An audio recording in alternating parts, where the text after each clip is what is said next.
Shena. I am a registered dietitian and I want to talk with you all about where BMI came from, why it sucks, and why we should ditch this as a measurement of health in our culture. So, BMI was developed in the 1830s by a man named Adolphe Quetelet, who was a mathematician and astronomer. So, needless to say, he did not practice medicine in any way, shape, or form.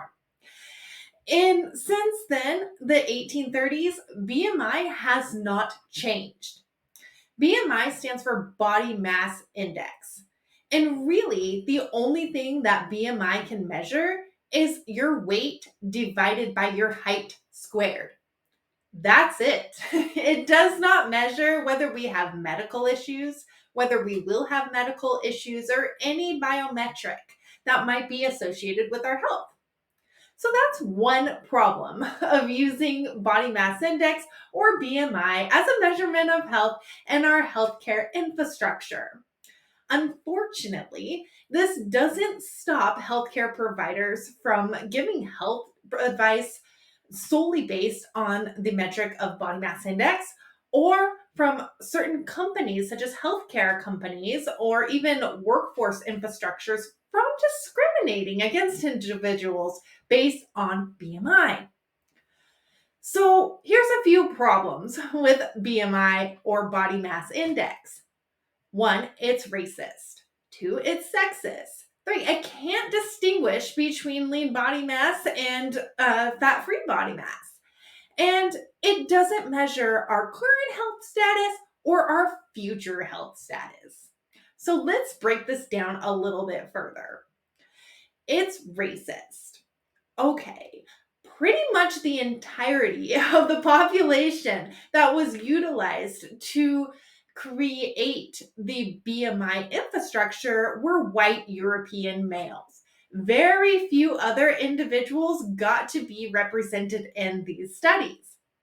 And to top it all off, these studies were never meant to measure an individual's health status. They were actually built to determine the physiological structure of our average man.